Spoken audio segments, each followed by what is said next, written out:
नमस्कार, कैसे हैं आप? अगले अलंकार पर बात करें उससे पहले ये बता दूं, आपने उपमा, रूपक और उत्प्रेक्षा पूरी तरह देख लिया है? क्योंकि तीनों एक दूसरे पर आश्रित हैं। यदि आपने उपमा, रूपक और उत्प्रेक्षा किसी कारणवश पूर्ण रूपेण नहीं देखा, उसे देख लें।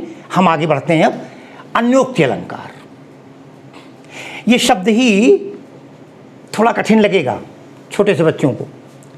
मैंने कई बार कहा ना आपसे, जब हिंदी का कोई शब्द आपको कठिन, जटिल या बड़ा लगे और उसका अर्थ समझना है तो एक बार तोड़िए शब्द को। आज हम फिर तोड़ देते हैं, इसको देख लेते हैं तोड़ करके।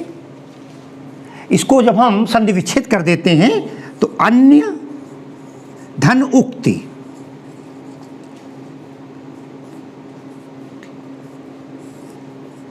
अन्य दूसरा, वो अन्य जगह चले गए हैं। उक्ति कथन, परिभाषा क्या है देख लें बोर्ड पर। काव्य में जहां जब हम कविता पढ़ते हैं और उस कविता के बीच में बात कही किसी पर जाए लेकिन लागू किसी दूसरे पर हो, हम कह तो रहे हैं किसी और के लिए, लेकिन सामने वाला भी समझ रहा है कि मेरे लिए नहीं कहा जा रहा है, किसी और पर कहा जा रहा है, लागू किसी दूसरे पर हो जाए। गांव की कहानी एक छोटी सी बता दें आपको। पुराने ज़माने में बहू जब आती है नई नई तो सास अपनी बहू से नाराज़ होती है, लेकिन बहू से कहती नहीं है। अब वो डर के कारण बेटा बिगड़ जाएगा, वो सारी डांट अपनी बेटी को सुनाती है और बहू भी समझ जाती है। बेटी मुस्कुराया करती है। लोग बड़े गर्व से कह रहे हैं, बेटी से कह देती है, जब से तू आई है तब से सारा चैन सुकून छिन गया है। अब वो बेटी भी समझ रही है मेरे लिए नहीं कहा जा रहा है, भाभी के लिए कहा जा रहा है। व्यंग्यात्मक भाषा, हम बात कहते किसी पर हैं लेकिन लागू किसी दूसरे पर होती है। ठीक है ना? अब देखते हैं परिभाषा को, उदाहरण देखते हैं। इस मामले में रीतिकालीन कवि बिहारी बड़े प्रसिद्ध रहे। बिहारी के काव्य में भक्ति, श्रृंगार और नीति, जो नीति के दोहे आए, उनमें अन्योक्ति भरा पड़ा था।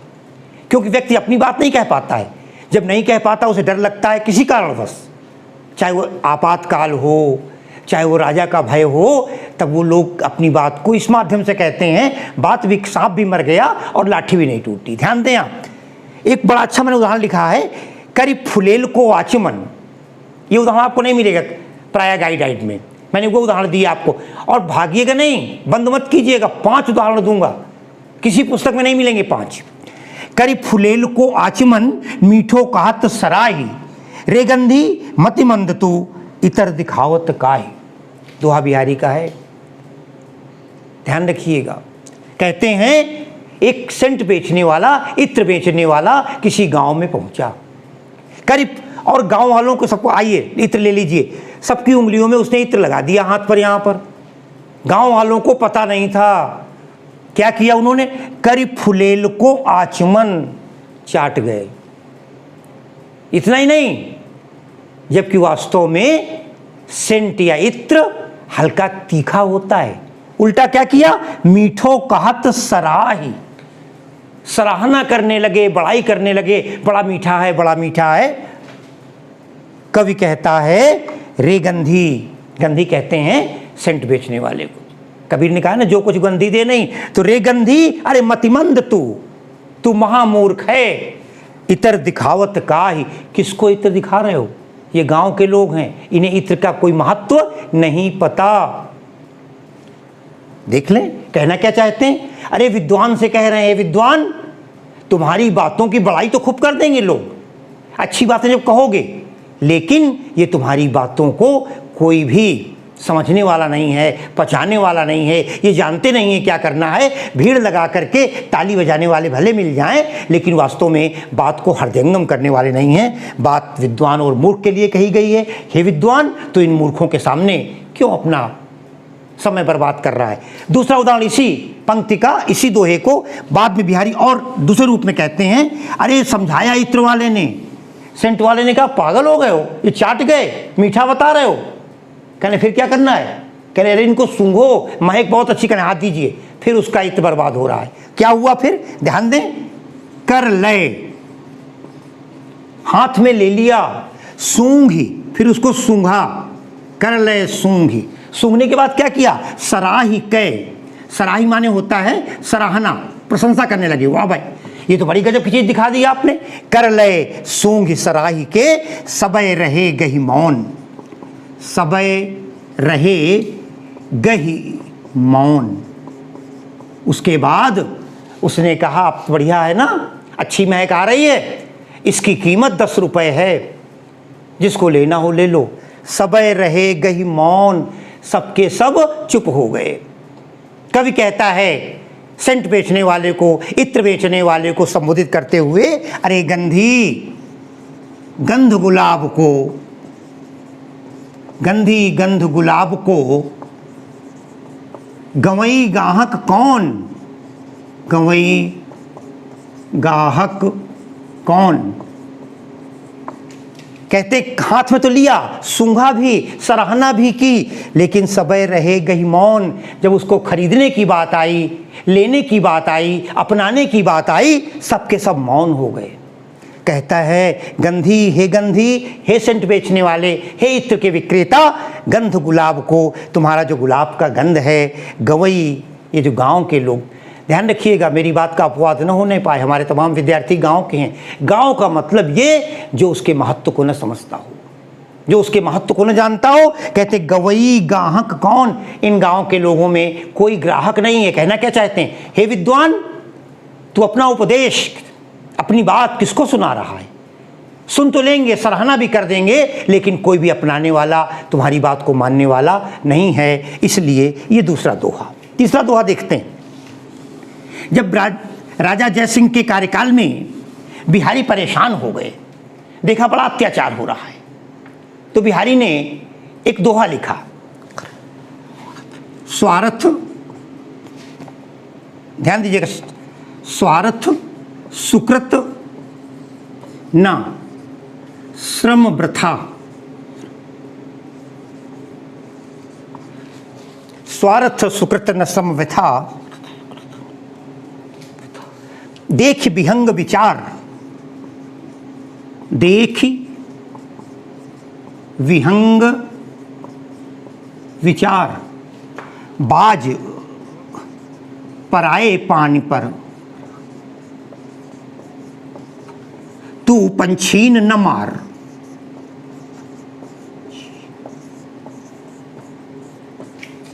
भूमिका ये है, राजा जयसिंह के कार्यकाल में तमाम मंत्री ऐसे थे जिनके इशारे पर लोग लोगों की हत्या कर देते थे। जो कर नहीं देता था या उनकी बुराई करता था, उनकी हत्याएं हो रही थी। कह तो सकते नहीं थे, राजा के आदमी थे। तब बिहारी ने एक तरीका निकाला, बाज पक्षी को संबोधित किया। बोले अरे बाज पक्षी, स्वार्थ सुकृत न तो कोई स्वार्थ तुम्हारा सिद्ध हो रहा है, बाज पक्षी पक्षियों को खा लेता है। कहते हैं बाज, कोई स्वार्थ नहीं है तुम्हारा, क्यों मार रहे हो इनको? सुकृत न, सुकृत सुंदर कार्य, कोई पुण्य भी नहीं मिल रहा है तुमको। हे बाज पक्षी, न तुम्हारा कोई स्वार्थ है, न तुम्हारा कोई सुकृत पुण्य है, न श्रम वृथा, और परिश्रम भी बेकार जा रहा है। देख विहंग विचार, हे विहंग, विहंग कहते पक्षी को, हे बाज पक्षी जरा विचार कर देखो, तुम्हें न तो पुण्य मिल रहा है, जाइएगा नहीं कि हमको एक उदाहरण मिल चुका है, ये उदाहरण मिलते नहीं आसानी से। स्वार्थ सुकृत न श्रम वृथा, देख विहंग विचार। कहते हैं बाज, हे बाज, तू पराए पानी पर, बाज पक्षी को जो पाल लिया करते थे पक्षियों के शिकार करने के लिए, कहते तुम पराए हाथों में खेल रहे हो, बाज पराए पान पर, तू पंछी न मार, तुम पक्षियों को मत मारो। कहना क्या चाहते हैं?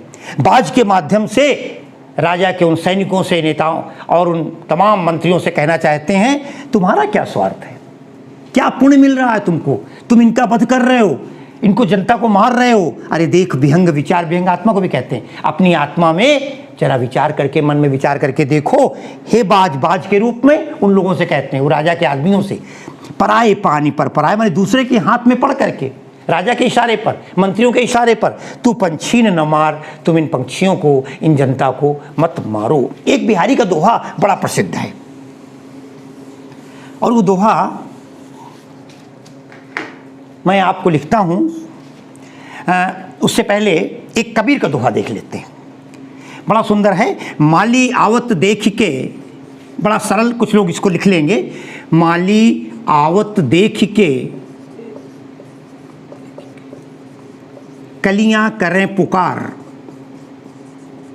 कलियां करें पुकार, फूली फूली चुन लई, फूली फूली चुन लई, काली हमारी बार।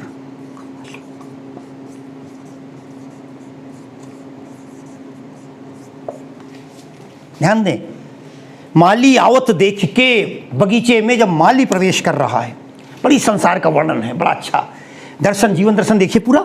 माली आवत देख के, माली को आता हुआ देख करके कलियां करें पुकार, जितनी कली थी पेड़ों में लगी हुई बगीचे में, सबकी सब चिल्लाने लगी, पुकार करने लगी। क्या?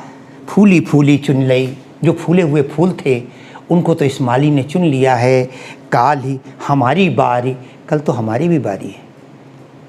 मित्रों, यहाँ पर माली कौन है? यमराज। बगीचा क्या है? संसार।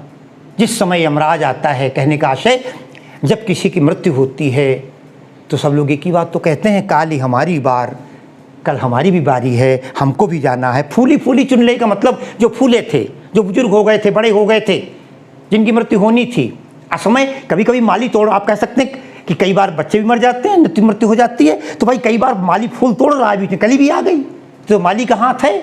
जगत चबेना काल का, कुछ मुख में कुछ गोद, तो माली को आता हुआ देखकर कलियां पुकार करती हैं, इसने फूली फूली चुन ली हैं, कल मेरी भी बारी है। और यहाँ यमराज को आता देखकर संसार के लोग, प्रायः होता है, हमारे पड़ोसी के यहाँ कोई मर जाता है, हम जाकर समझाते हैं एक दिन सबको मरना है, क्यों रो रहे हो, रोने धोने से क्या फ़ायदा। 15 दिन बाद हमारे यहाँ कुछ हो जाता है, वो समझाने चला आता है। ये दुनिया का क्रम है। इस प्रकार ये आपको मैंने 4 उदाहरण दिए।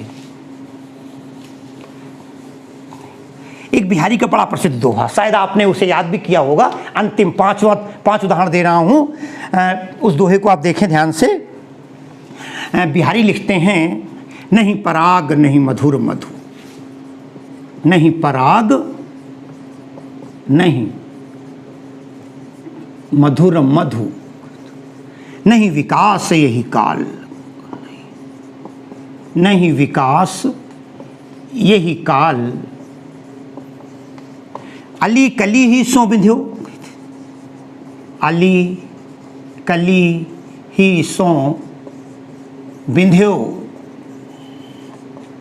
आगे कौन हवाल, आगे कौन हवाल। साथियों, ये वो दोहा है जिसने राजा जयसिंह का दिमाग पलट दिया था। बिहारी कहते हैं मिलने गए थे राजा जयसिंह से असमय, और उस समय बिहारी को जाने की हमेशा अनुमति थी, लेकिन पता उन्हें ये लगा राजा जयसिंह बहुत बड़े मध्ययुगीन राजा थे, उनके अंदर कुछ दोष भी थे। उस समय उनके संकेत पर तमाम लड़कियों का अपहरण हो जाता था और राजा उनके साथ रासलीला किया करते थे, अय्याशी किया करते थे। पता लगा कोई नोढ़ा नायिका है, नोढ़ा 10-12 साल की लड़की, जिसको उठा करके ले आए हैं लोग, और राजा के साथ वो शयन कक्ष में है, रतिक्रीड़ा कक्ष में है। बिहारी कहते हैं, इस दोहे मैं ऐसे ही आ गया था मिलने, अब जा रहा हूँ, और मंत्री को दिया कि जाकर दोहा उनको दे देना, मैंने आज लिखा था ये उनको देना। बिहारी ने क्या दोहा लिखा, नहीं पराग नहीं मधुर मधु, नहीं विकास एवं काल, अली कली ही सो बिंध्यो, आगे कौन हवाल। संबोधित किसको किया? अली। अली कहते हैं भौरे को।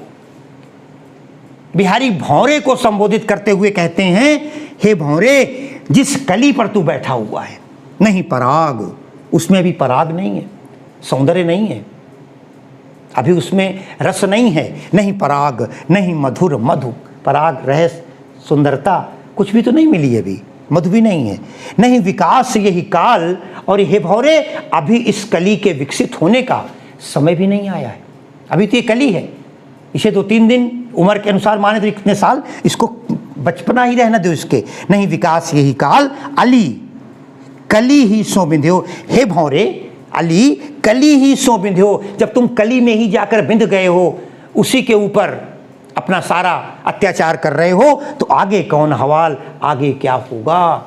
कैसे राज चलेगा, कैसे बगीचे में कलियां बचेंगी। राजा के ऊपर था कि हे राजन, अभी इस लड़की न तो इसके विकसित होने का समय है, न सौंदर्य है, अभी तो बच्ची है, और तो अभी तक इन छोटी छोटी नौगढ़ा नायिकाओं में ही उलझे रहोगे तो राज्य कौन चलाएगा। ऐसे राजा ने जब इसको दोहे को सुना और देखा, उस दिन से उन्होंने बिहारी, कहते हैं बिहारी से क्षमा मांगी। आज मैंने आपको अन्योक्ति अलंकार बताया है, बात कहीं किसी पर जाती है, लागू किसी दूसरे पर होती है, कह सकते हैं कहीं पर निगाहें, कहीं पर निशाना। और पुनः मिलेंगे, धन्यवाद, बहुत बहुत शुभकामनाएं।